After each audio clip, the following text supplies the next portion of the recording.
सभी का बहुत बहुत नमस्कार करते हैं। न्यूज 21 में आप सबके साथ मैं हूं ऋतिका पांडे। खबर दिन भर देख रहे हैं।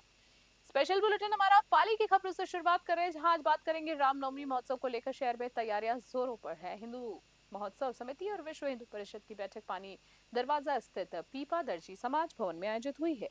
बैठक में तय हुआ है कि 26 मार्च को शहर में भव्य रामनवमी शोभा यात्रा निकाली जाएगी, जिसमें सभी समाजों की भागीदारी होगी। समिति अध्यक्ष रंगलाल जाट ने कार्यकर्ताओं से तन मन धन से जुड़ने की अपील की है। रामोत्सव के तहत 24 मार्च को गोपीनाथ जी मंदिर में प्रभु श्री राम दरबार का अभिषेक और श्रृंगार किया जाएगा। पाली से जितेश चौहान की विशेष रिपोर्ट।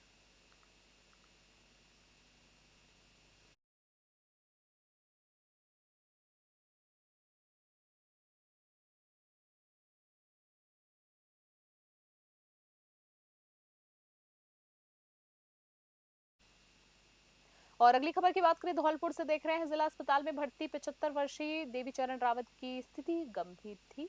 उनका हीमोग्लोबिन केवल 4 ग्राम और प्लेटलेट्स बेहद कम थे। रक्त ग्रुप AB माइनस होने के कारण ब्लड बैंक में रक्त उपलब्ध नहीं था। इसी बीच उप निरीक्षक हरिंदर सिंह की AB माइनस ब्लड ग्रुप की जानकारी मिली। उन्होंने तुरंत ब्लड बैंक पहुंचकर रक्तदान किया और व्रत की जान बचाई। हरिंदर सिंह की इस मानवता भरी पहल की हर तरफ सराहना हो रही है। धौलपुर से संजय कसाना की विशेष रिपोर्ट। मेरे पिताजी जो कि हीमोग्लोबिन की कमी और प्लेट्स की समस्या से ग्रसित हैं, उनके लिए ब्लड की नेगेटिव ब्लड की आवश्यकता थी। काफ़ी तलाश किया लेकिन कहीं उपलब्ध नहीं हुआ।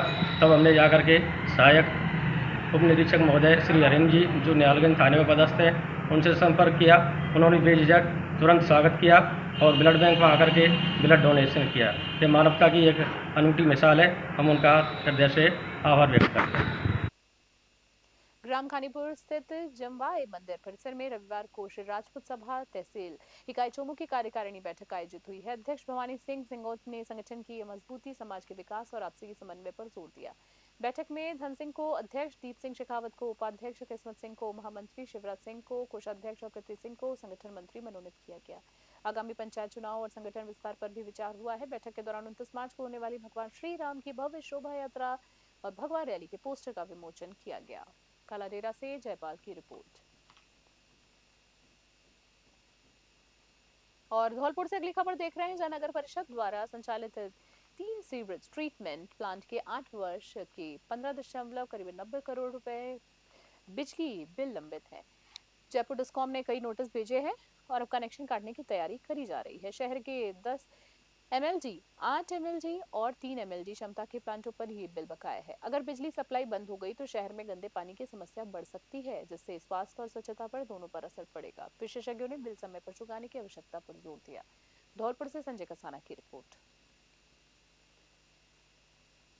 बानसूर से अगली खबर देख रहे हैं। सेठ संतू लाल धनान लाल राजकीय विद्यालय में आयोजित साइकिल वितरण कार्यक्रम में कक्षा 9वीं की छात्राओं को साइकिल वितरित की गई है।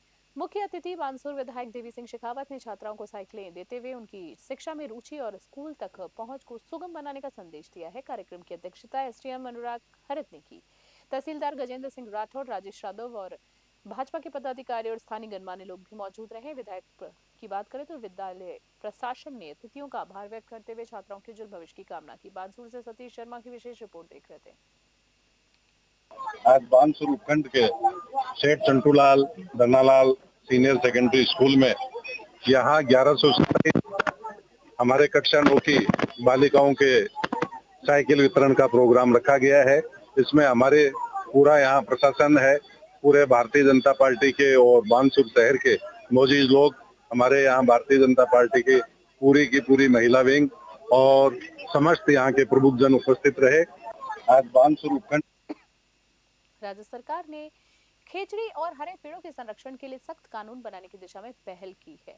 संसदीय केंद्र मंत्री संसदीय कार्य मंत्री जोगाराम पटेल की अध्यक्षता में हुई तीसरी बैठक में विधेयक के प्रारूप पर चर्चा की गई है। बैठक में राजस्व मंत्री हेमंत मीणा, वन विभाग के अधिकारी और अन्य वरिष्ठ पदाधिकारी मौजूद रहे। हरे पेड़ों की कटाई रोकने, संरक्षित पेड़ों की सूची बनाने और दंड और क्रियान्वयन प्रावधान शामिल करने पर जोर दिया गया है। सुझावों की सहमति पर शीघ्र विधेयक का अंतिम प्रारूप तैयार किया जाएगा। जयपुर से भगवान दास शर्मा की विशेष रिपोर्ट।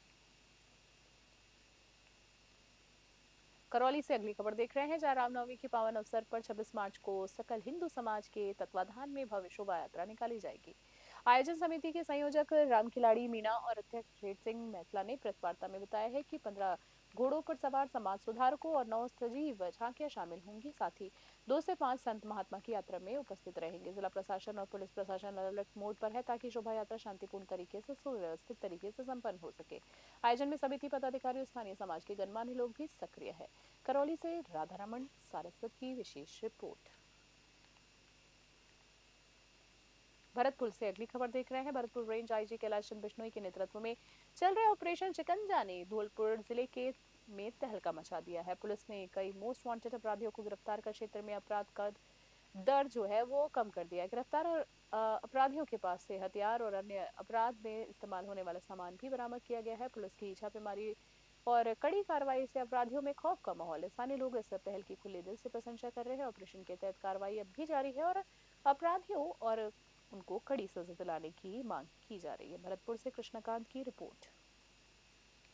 भरतपुर संभाग के धौलपुर जिले में मैं खड़ा हूं, जहां भरतपुर रेंज आईजी द्वारा चलाए जा रहे ऑपरेशन शिकंजा के द्वारा अपराधियों में भय कायम हुआ है, जहां अपराधों में काफी कमी आई है। हमारे साथ यहां के स्थानीय निवासी जुड़े हुए हैं, उनसे जानना चाहेंगे कि अपराध में लगातार यहाँ जो पुलिस की बेहतर मॉनिटरिंग से अपराधों में लगाम लगी है, उसके बारे में हम जानना चाहिए। सर, यहाँ के जो अपराध घटे हैं उसके बारे में आप क्या कहना चाहोगे? यहाँ पे पुलिसिंग की बहुत अच्छी व्यवस्था है और यहाँ पे पुलिस ने पूरा आतंक को खत्म कर रखा है। यहाँ डकैतों का इलाका था, अब डकैत न के बराबर रह गए हैं। एक तरह से पुलिस की ये मानो आप आम जन में विश्वास, अपराधियों में भय, उसका आईजी साहब ने पूरी तरह से वो कर रखा है। लगाम लगी अपराधों के द्वारा। हमारे आईजी साहब बहुत अच्छे हैं और बहुत ही पुलिस द्वारा कार्रवाई अच्छी हुई है। हमारे यहाँ कोई अपराध नहीं हो रहा है और ना होगा, भविष्य में कोई अपराध नहीं होगा। सर, पुलिस की कार्यशैली को लेकर आप क्या कहना बहुत चाहोगे? अच्छी, धन्यवाद देता हूँ पुलिस आईजी साहब को, बहुत अच्छा काम किया है। यहाँ पे कोई दिक्कत नहीं है सर। हुए एक यहाँ किसान काम कर रहे थे खेत में, उनसे हम जानना चाहेंगे सर, ये जो लगातार अपराधों में कमी आई है उसके बारे में क्या कहना चाहोगे? ना सर, बहुत बढ़िया काम हो रहा है। आईजी साहब ने बहुत बढ़िया काम किया है। पहले यहाँ बहुत डर लगता था, दिन में भी आदमी इधर उधर जाता था, उनको डर लगता था आने जाने में, क्योंकि थोड़ा बहुत अपराध होता था। अब कोई दिक्कत नहीं है, ना कोई अपराध है ना कोई दिक्कत है। और आईजी साहब हैं वो बढ़िया काम कर रहे हैं, ना कोई दिक्कत है। ये सीमा हमारी यूपी से जुड़ी हुई है, ये हमारा गांव खड़गपुर है और ये सैया खेरागढ़ के लिए रास्ता गया है और बढ़िया काम चल रहा है अभी। पुलिस द्वारा लगातार कार्रवाई की जा रही है, उसके बारे में क्या कहना चाहोगे? हाँ जी, पुलिस बढ़िया काम कर रही है, कोई दिक्कत नहीं है, सारे काम बढ़िया हो रहे हैं। बस कार्रवाई की जाए, इसकी रोड बनाया जाए जिससे ग्रामीणों को आने जाने में सुलभता हो। रावतसर के पास धन्नासर गांव के पास पल्लू की तरफ से मोड़ के पास से एक ट्रक ट्रेलर ने तेज गति से चलते हुए जीप को टक्कर मार दी है। हादसे में सुभाष उर्फ कान्हाराम ट्रक के नीचे आ गए और मौके पर ही उनकी मृत्यु हो गई है। बेहद दुखद खबर है, जहां साथ ही सोनू, मयंक, मुकेश, राकेश और पंकज घायल हुए। घायलों को रावतसर राजकीय चिकित्सालय लाया गया है, जहां गंभीर हालत में तीनों को हनुमानगढ़ रेफर कर दिया गया है। घटना ने श्रद्धालुओं की यात्रा को मातम में बदल दिया है। पुलिस ने दुर्घटना की जांच करी है। रावतसर से विनोद चौधरी की विशेष रिपोर्ट।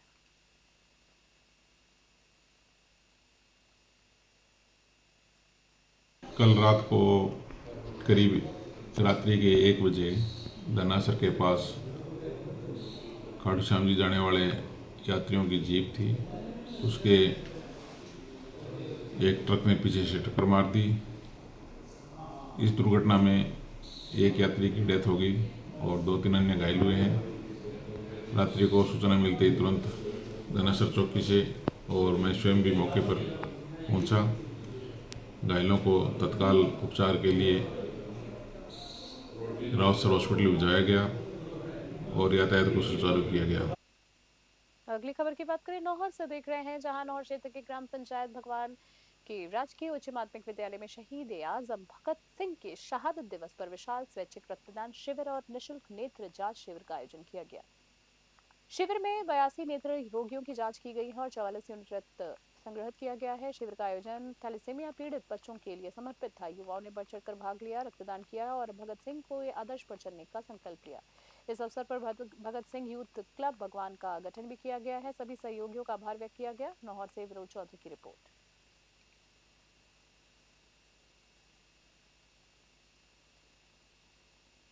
और अगली खबर की बात करें, परशुराम भवन में रविवार को ब्राह्मण समाज की बैठक समाज अध्यक्ष राजेंद्र प्रसाद लाटा की अध्यक्षता में आयोजित की गई है। बैठक में आगामी अक्षय तृतीया 19 अप्रैल को मनाई जाने वाली भगवान परशुराम जयंती की तैयारियों पर चर्चा हुई। निर्णय लिया गया है कि जन्मोत्सव के दिन कस्बे में भव्य शोभा यात्रा निकाली जाएगी, जिसमें आकर्षक झांकियां शामिल होंगी। समाज के पूर्व अध्यक्ष रमेश चंद्र शर्मा, पीयूष शर्मा, गिरधारी लाल ढाणचिया, अरविंद महर्षि सहित सभी मित्र बंधु उपस्थित रहे और सामाजिक एकता को मजबूत करने का संकल्प लिया। बांसुर से सतीश शर्मा की रिपोर्ट। खास बुलेटिन में इतना ही। बने रहे न्यूज़ 21। अभी के लिए नमस्कार। जय हिंद, जय भारत।